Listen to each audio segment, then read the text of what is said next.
la frase la dice un dirigente político hay una interpretación, si la dice un dirigente oficialista hay otra interpretación, un dirigente opositor es otra interpretación. En la Argentina debería concebirse de una manera, en Brasil tal vez se conciba de otra, no sé, pero la frase fue: hagan lío, salgan a las calles. La frase es de Francisco, del Papa, para analizar en principio la frase, pero además toda la visita del Papa a Brasil y la primera visita al exterior, que es a un país de Latinoamérica. Están con nosotros Nivaldo Leal, gracias por estar acá, párroco de Santa Lucía. Verónica Jiménez, que es socióloga e investigadora del CONICET, gracias también. Y Ricardo Aroskind, analista internacional, das cátedra en la Universidad Nacional de General Sarmiento, ¿no es cierto? Y en la línea, calculo yo que ya estará, nuestro compañero de trabajo Gabriel Michi, que está en Río de Janeiro cubriendo la visita del Papa. Aquí estoy, Martín, ¿cómo estás?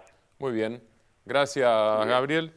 Si vos tuvieras que explicar la frase hagan lío, salgan a las calles, estando ahí y poniéndola en contexto, ¿qué dirías, Gabriel? Básicamente, justamente partimos de un análisis del contexto, ¿no? El contexto es, esto se da en el marco de las Jornadas Mundiales de la Juventud, donde claramente hay un objetivo de la Iglesia y en particular del Papa Francisco de recuperar la impronta de conquista de los jóvenes, de revitalizar la religión católica y el culto católico, básicamente teniendo en cuenta que han perdido muchísimos fieles y en definitiva necesitan, y sobre todo en los jóvenes, ¿no? Necesitan revitalizar esa discusión. La primera lectura que la hago justamente tiene que ver con el contexto, ¿no? El contexto de las Jornadas Mundiales de la Juventud, donde la enorme mayoría de los que hoy están aquí son jóvenes, ¿no? Segundo, el tema particular de esto, del hagan lío, también tiene que ver con una postura que está teniendo Jorge Bergoglio, el Papa Francisco, con respecto a una búsqueda de que la Iglesia no sea simplemente un lugar al que se va a orar o a tratar de limpiar los pecados, sino que la Iglesia esté un poco más activa en frentes sociales que también tienen que ver con esta pérdida, en cierta medida, de representatividad. Me parece que él quiere una iglesia más cercana a la gente, que un poco es lo que instrumentó en la ciudad de Buenos Aires a través de el apoyo a los curas villeros, y me parece que es como un síntoma de lo que él pretendería, por lo menos en cuanto a la iglesia. No podemos discutir otra cosa, ¿no? Que muchas veces se deduce de las propias homilías que ha dado el Papa Francisco, tanto en el Vaticano como alguna que ha dicho aquí, esta imagen de que la Iglesia y los sacerdotes tienen que cumplir la función de pastores y tratar de cuidar a esos rebaños, ¿no? Entonces, en un punto uno podría trazar un análisis de una visión popular desde el punto de vista de este acercamiento que está teniendo con vastos sectores de la sociedad, pero también conservador a la vez, porque no se discuten las bases, sino lo que se discute en todo caso es la posibilidad de acercar esos sectores nuevamente a la Iglesia, ¿no? Gabriel, la última pregunta, y te dejamos ir a descansar después de todo el día de cobertura. Cuando vos decís mayoría jóvenes, obviamente Encuentro Mundial de Juventud, pero estás hablando por lo que viste, más allá de si se sabe alguna cifra exacta, pero por lo que viste, por tu ojo, estás hablando de qué franja de edad exactamente, por debajo de cuánto la mayoría.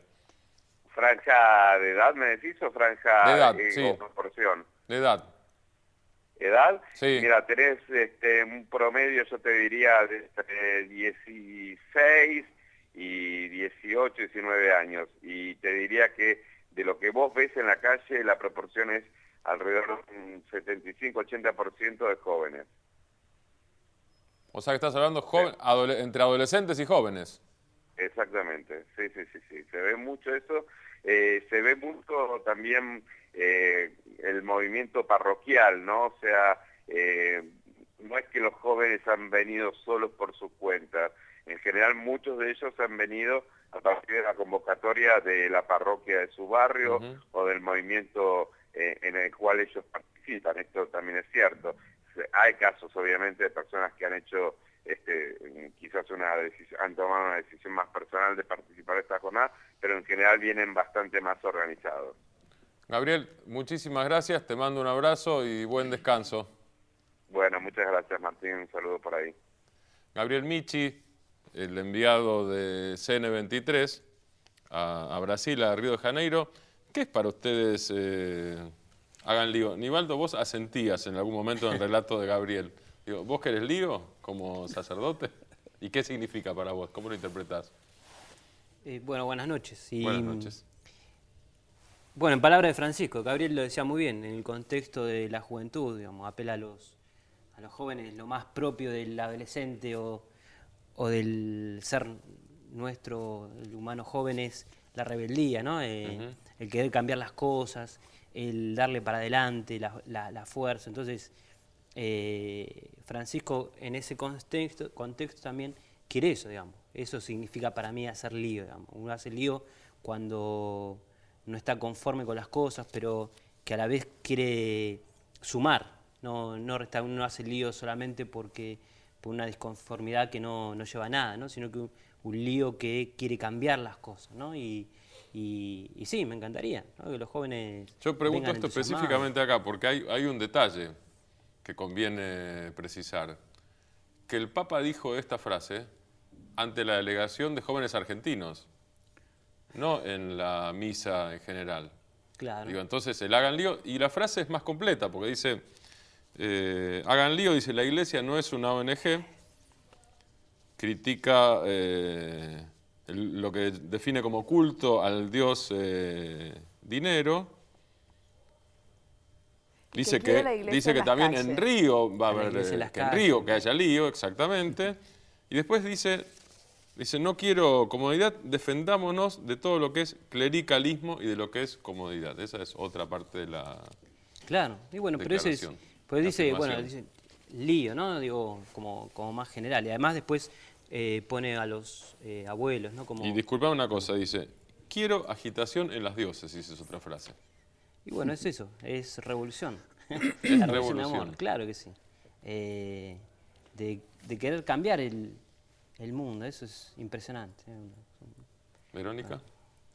Es que a mí me parece que hagan lío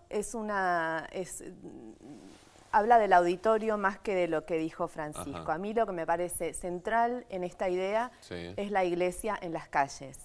Que eso no es innovador, no es revolucionario, eso es una larga tradición dentro de la Iglesia Católica, que no es la única, pero fue, por ejemplo, la predominante en Argentina desde los años 30.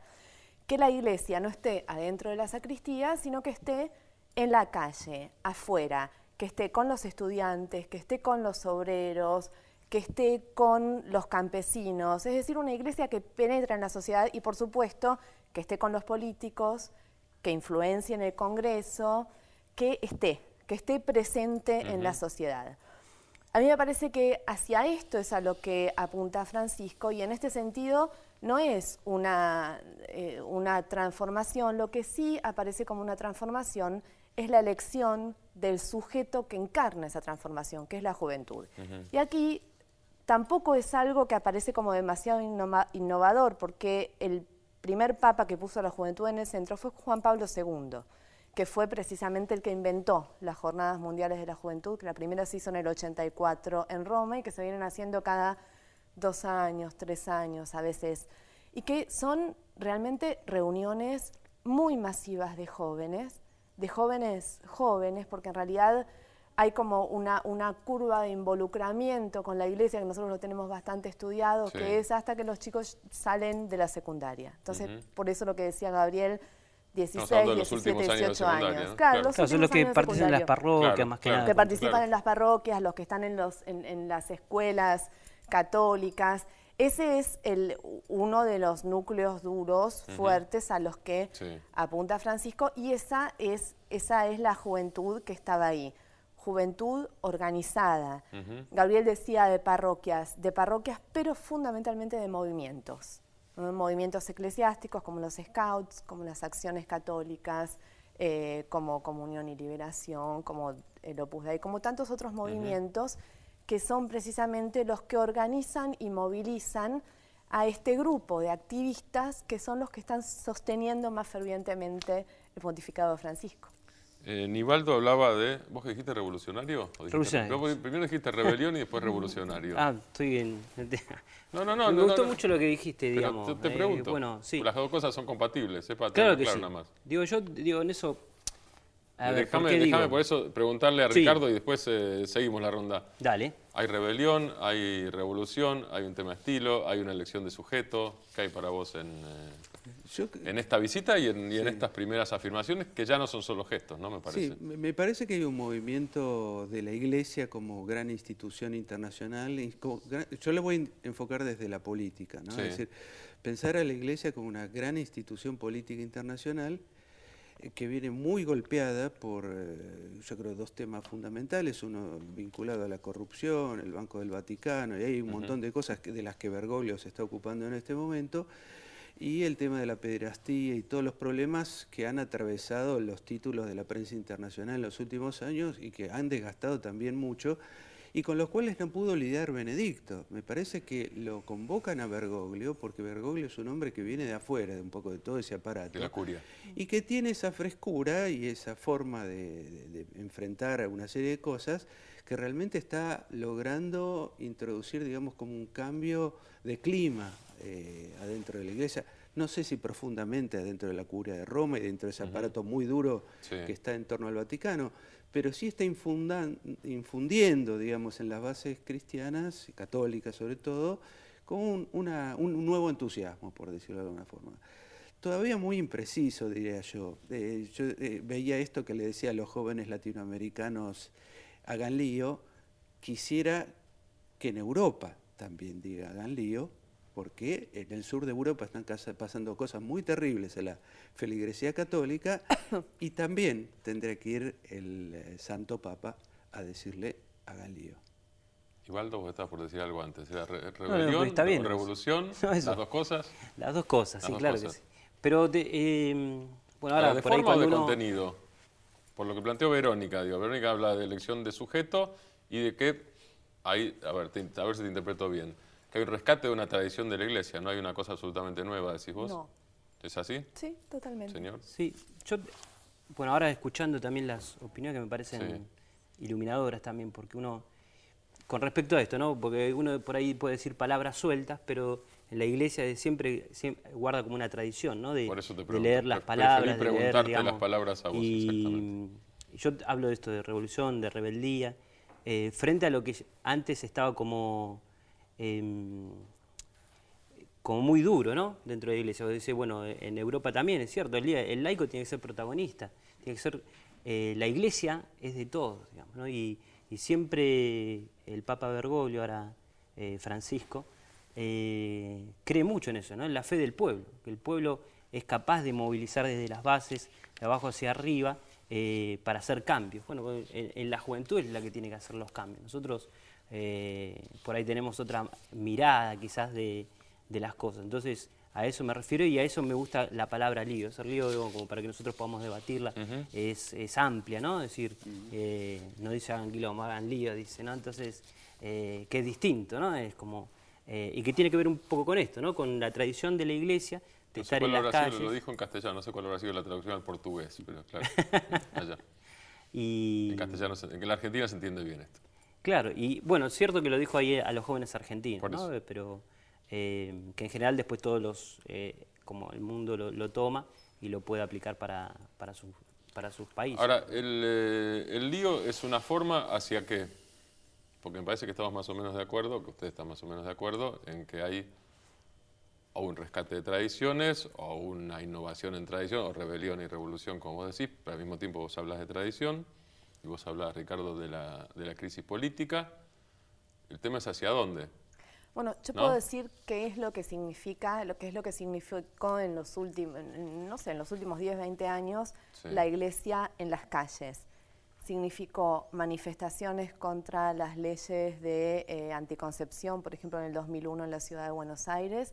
Significó manifestaciones en contra del matrimonio gay y significó manifestaciones en contra de la ley de identidad de género. Esa es una de las fases de la Iglesia en la calle. Entonces, hay que ver que también hace un rato hablábamos de Bergoglio como que es una persona conservadora y a la vez popular. Es cierto, tiene sobre todo una modalidad de mostrarse y de presentarse que es profundamente popular. Y eso yo creo que se lo debe a su formación y a su trabajo dentro de la Iglesia argentina. Ahora, también es conservador en el sentido de que no esperemos un papa que busque determinadas transformaciones, porque en todo lo que tiene que ver, por ejemplo, con la regulación de la moral sexual, con determinados roles en la Iglesia, uno de los grandes desafíos de la Iglesia, el rol de la mujer, yo creo que ahí no esperemos transformaciones, no va a haber transformaciones, porque el mismo Papa Francisco, también por provenir de donde proviene, sostiene esa línea. Esa es una de las maneras. Lo que sí podemos ver es determinados sujetos que están en el corazón de la Iglesia, jóvenes, personas de movimientos, más movilizados que antes. Ahora, la gran mayoría de la sociedad, por ejemplo, la sociedad argentina, esa gran mayoría de la sociedad, que haya un papa argentino, un papa no argentino, está tan atravesada, Argentina y América Latina, por los procesos de modernidad que suponen una autonomía del individuo, que hay una elección personal de aquello en lo que se cree y aquello en lo que no se cree. Entonces, yo puedo elegir creer en Francisco Papa, comprarme el pin del Papa Francisco y sin embargo después usar preservativos, si mi hija queda embarazada, recurrir a un aborto. Es decir, ahí hay toda un sustrato de una sociedad en la cual los individuos no queremos responder a los dictámenes de las instituciones, no solo de la Iglesia Católica. ¿Y esto no habría cambiado? No sé si está encuestado, ustedes hacen encuestas, esto no sé si está encuestado. ¿Esto no habría cambiado, presuponés o sabes vos, después de la elección de Francisco como Papa? No, en la Argentina, por lo menos. No, yo además creo que esto no se mide con encuestas, se mide con investigaciones más profundas en general, y yo creo que estos procesos profundos no pueden cambiar a partir de un solo personaje. Son procesos de transformación que llevan realmente décadas, que están muy instalados en la sociedad argentina y que no van a cambiar ni por la elección de un papa ni por la elección de un presidente. Son procesos mucho más profundos y de largo plazo. ¿Ricardo? Sí, no, me parece que Francisco tiene en este momento, en el contexto internacional, una posibilidad interesante de correr a la Iglesia de un lugar muy, muy conservador en el que le puso Juan Pablo II y que continuó Benedicto, muy vinculado a la Guerra Fría, a la lucha contra el comunismo. El comunismo se terminó, y el capitalismo está brutalmente desequilibrado, y hace falta un reequilibramiento del capitalismo, y es probable que la Iglesia encuentre ahí un lugar donde desplazarse, un lugar más de centro, empezando a contemplar y a canalizar.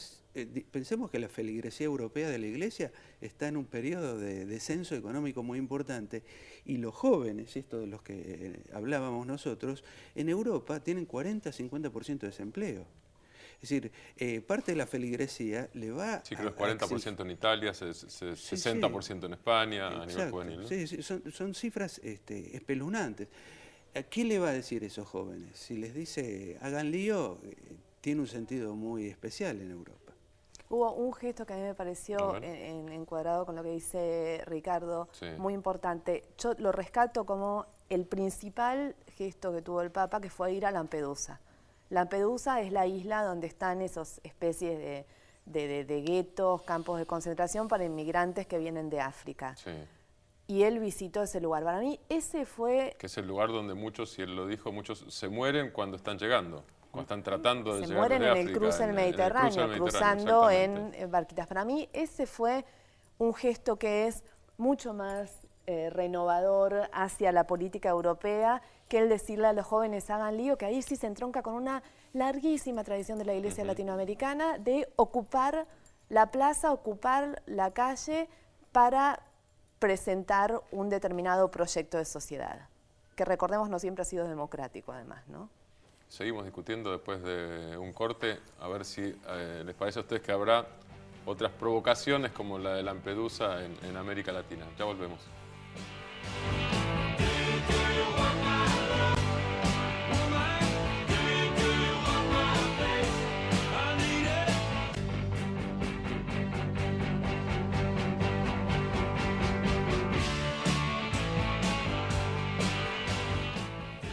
Juan Arias, que fue seminarista y es corresponsal del diario El País en Brasil, y fue corresponsal en el Vaticano, en Roma, mucho tiempo, y en el Vaticano específicamente. En un artículo este año habló de una institución, vos hablabas de institución universal, Ricardo. Sí. 1.200 millones de fieles, 1 millón de sacerdotes y religiosos, 114.000 instituciones asistenciales, 5.246 hospitales, 74.000 dispensarios, 15.000 residencias de ancianos incurables, 1.000 universidades en el mundo, estamos diciendo, ¿no? 205.000 colegios, 70.000 asilos con 7 millones de alumnos, 687.000 centros sociales y 131 centros de personas con SIDA en 41 países. Juan Arias es la fuente del País de Madrid. Estamos hablando de una institución ramificada. Entonces, cuando uno vuelve a hablar sobre la frase hagan lío, me parece que también tiene que relacionarla con quién hace el lío. Si el lío hay que hacerlo dentro de esta institución o si el lío lo harán las diferentes ramas de la institución con otras instituciones de la política secular o de la vida social. No sé qué opinan. Puede ser. Yo creo que también en las frases o lo que dice hay mucho de inspiración, lo que vemos, ¿no? Del Espíritu Santo. Entonces, si uno en su manera de pensar, en su conciencia, en su historia de vida, en lo que sabe, en lo que va aprendiendo, ¿no? Entre lo bueno y lo malo de la vida, le hace lío en su corazón y toma una forma de hacer, ¿no? Dentro siempre de los parámetros de, no sé, de la justicia social, de buscar el bien de todas las personas, significa mucho, ¿no? Porque por ahí a los jóvenes, a los que estaban en Argentina, uno le puede hacer lío, no sé, en su colegio, ponele, ¿no? Es decir, hacemos lío de colegio pero no lío contra las autoridades, sino lío de los estudiantes que peleen por sus derechos, que haya una mejor educación. En otro que quizás va por la salud, y bueno, hagamos lío de la salud, digo, la salud que es para todos.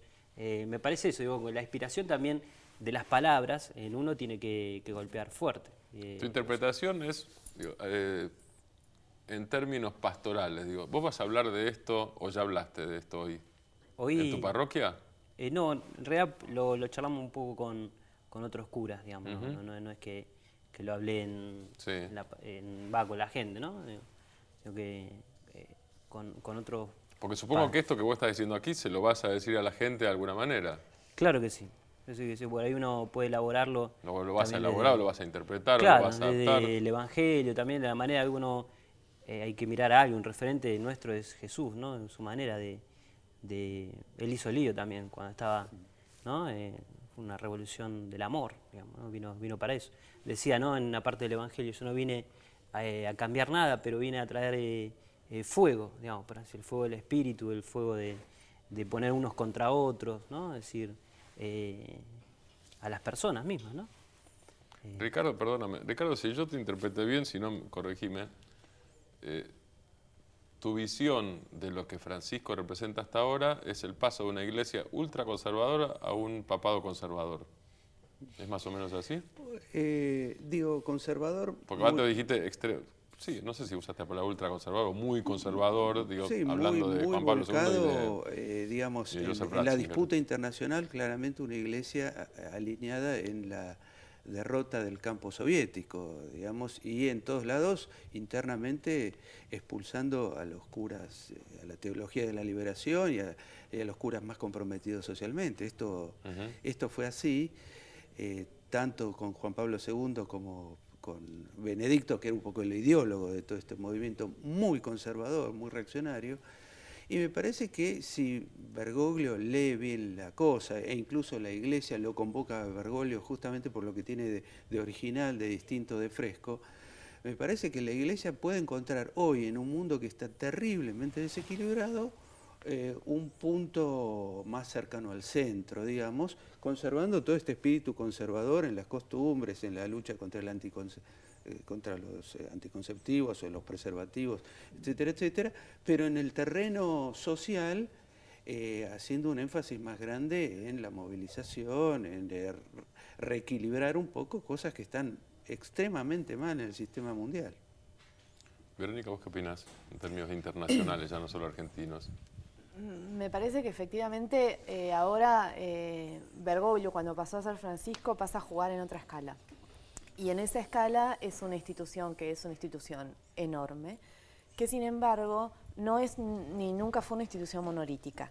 Entonces, cuando vos preguntabas si la lucha va a ser adentro, va a ser afuera, va a ser adentro y va a ser hacia afuera, porque aquí hay un doble juego, por un lado para imponer una visión propia de la cabeza hacia adentro de la institución, yo creo que ahí es donde la tiene más complicada, porque transformar una estructura como la de la Iglesia Católica es complicado.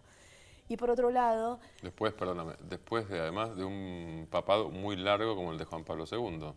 Sí, efectivamente. En general, como los mandatos, digo, cuando los periodos son muy largos, sobre todo en un régimen de monarquía absoluta, aparte de todo, hay mucho tiempo para construir un aparato, en este caso del Estado Vaticano. Para construir un aparato, para nombrar obispos, lo que decía Ricardo hace un rato, ¿no? Es decir, se fueron desplazando todos los obispos que representaban visiones diferentes y la verdad, a nivel del episcopado, de todos los episcopados en el mundo, quedó una posición consolidada muy conservadora, muy fuertemente conservadora, ¿no? Es la misma Iglesia de 1980, en ese sentido, donde uno podía encontrar una mayor diversidad de obispos con posiciones diferentes. Lo que no quita... Sí, si tomamos Brasil o la Argentina, por ejemplo. Por ¿no? ejemplo. Sí. Bueno, más Brasil que la Argentina. Más Brasil que la Argentina, en donde el episcopado argentino siempre tuvo determinadas características, sí. ¿No? Por la política, más por las cuestiones políticas en Argentina, sí. Que solamente por la política vaticana.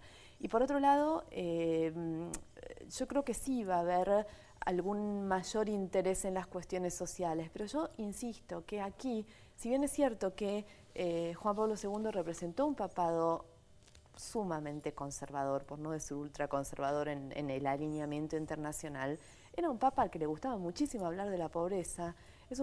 Fue un papa que condenó la deuda externa, es decir, ahí también hay algo de retomar esa tradición eclesiástica. Y de nuevo, no nos creamos que Francisco viene a traer la novedad porque nos habla de pobreza. Hablar de pobreza es histórico en la Iglesia Católica. La Iglesia Católica siempre ha tenido un discurso relacionado con la pobreza. A ver, Francisco, para decirlo en términos casi brutales, Francisco no es, nadie pensó que lo iba a hacer y nadie pretende que lo sea, no es la teología de la liberación, obviamente. No, yo creo que más vale no. Y no, tampoco tendría que serlo. Por eso dije, digamos, nadie practicaba y nadie tiene por qué pedirlo. Claro, exactamente, pero está en los gestos, digamos. Sí, Verónica decía que le pareció conmovedor, ¿no? El que haya ido a Lampedusa. Otro papa por ahí habla de la pobreza y no va a Lampedusa. Sí. Francisco va y lo hace, digamos. Entonces, o sea, como que hay otra manera de ser, ¿no? De ser. Sí, por eso yo dije antes del corte, a mí me parece que eso fue un acto de provocación, lo digo en el sentido político de la palabra, ¿no?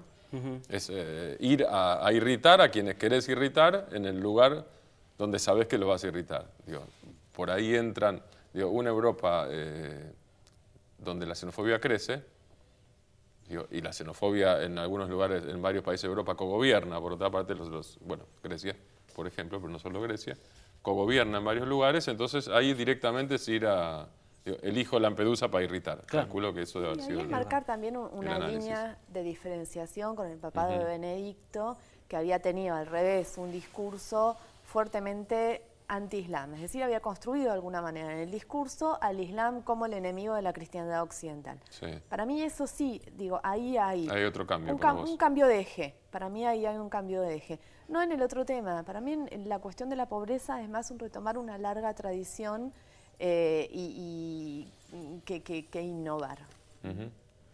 También va a ser muy interesante pensar estos jóvenes católicos incitados por el propio Papa a moverse, a desplegar sus energías. ¿Qué pasa si estos jóvenes también se toman en serio lo de Lampedusa? Porque una cosa es que vaya el Papa con su investidura y el respeto que se le tiene, y otra que vayan jóvenes a decir, señores, esto ciérrenlo porque es una vergüenza. Digamos, y ese es un terreno que ahí me gustaría ver cómo va a actuar la Iglesia oficial frente a hechos concretos que de alguna forma desafíen la aplicación de los valores que se están proponiendo. Vamos a ponerlo en términos de... la palabra que voy a usar es técnica. ¿El Papa está haciendo populismo para ustedes? Es decir, el Papa está poniendo su figura y apelando a una relación directa con el pueblo, o con la feligresía en este caso, para saltearse de alguna manera a algunas instituciones de la Iglesia? Pongo populismo en esos términos y lo explico de esa manera, para que quede claro. No se pueden saltear las instituciones de la Iglesia, pero de alguna manera está apelando a construir una legitimidad que es claramente una legitimidad extra curia y es una legitimidad extra jerarquías, no anti, extra. Es decir, está tratando de construir su legitimidad en otro lugar. Construye poder desde adentro y desde afuera para influir. Legitimidad, no sé si va por construir poder legitimidad. ahí. Y porque bien. Vos tenés jóvenes movilizados, pero cuando después querés sacar a un secretario vaticano, ¿cómo haces? ¿Qué haces con los jóvenes movilizados? No, lo que está construyendo es otra cosa. Es más ir por el prestigio o ir por la gloria que ir por la transformación concreta, que de hecho varios analistas dicen que transformaciones concretas al interior de la curia todavía no se han visto muchas. Hay una comisión, no quiero recordar lo que decía un gran político argentino de la creación de comisiones Perón. para investigar determinadas cuestiones. Perón decía eso. Exactamente. Que cuando no se quiere resolver algo hay que formar una comisión. Mi papá creó una comisión para investigar la cuestión del IOR y de... y la reforma de la curia. ¿Vos Sí, crees igual, que eso es yo creo que el Papa habrá leído o para una mayor colegialidad, que es la otra explicación? Que le leyó a Perón y que leyó a Perón, ¿no? Sí, sí, seguramente. Y sacó muchas cosas porque es muy hábil, digamos, desde siempre, ¿viste? Yo el otro día, bueno, hablaba también que él se maneja como como papa, como párroco, digamos, cada uno es cercano a la gente, pero a la vez siempre fue, digamos, un líder desde... nunca tuvo una parroquia a cargo, ¿no? Pero sabe, digamos, destacó, sabe de ese manejo, ¿no? Como para poder... De manejo cercano, cercano, sí, pero digo, para unar fuerzas para los cambios, ¿no? Porque los cambios, vos decías que no se ven muchos cambios, pero los cambios él los hace, digamos, y desde siempre, viste, no sé, en la iglesia nuestra, desde que le dio, bueno, más acercamiento a la gente de las villas, viste, le dio una movida fuerte dentro de la iglesia mismo también, cuando antes se veía a los curas villeros o a los curas, bueno, del tercer mundo, como decían, en esa tradición, como alejados, ¿no? De una iglesia, él se hizo cercano, digamos, y eso fue para nosotros, o por lo menos para mí, también revolucionario, un cambio dentro de la visión del pueblo, ¿no? De la gente. Yo digo que él va a ser, si lo dejan, bastante. Sí lo dejan. ¿Qué quiere decir si lo dejan para ustedes? Y porque hay un grupo también ¿Cuál es ahí, el sujeto? Claro, ¿no? ¿Cuál es? Si lo dejan... ¿El sujeto de dejan cuál es? Eso que están ahí. El entorno. Eso que están ahí. A ver, eso que están ahí. Las teorías del cerco, volvemos a la pregnancia del peronismo como modelo interpretativo. Surgió también la teoría del cerco, el Papa Francisco. No, lo que a mí me parece... Disculpa, nos estamos yendo, Verónica, pero pues nos vamos con la teoría del cerco y con varias otras. Gracias, gracias a los tres, pues tenemos que irnos. Gracias por el debate. Seguimos con, no sé si Lula lo habrá dicho en estos días, hace poco lo dijo en una columna, la frase que repetimos en este programa como cierre: la democracia es movimiento perpetuo, movimiento permanente, y la política no es pacto de silencio. Bueno, para aplicar estos días a Brasil también. Chau, hasta el jueves que viene.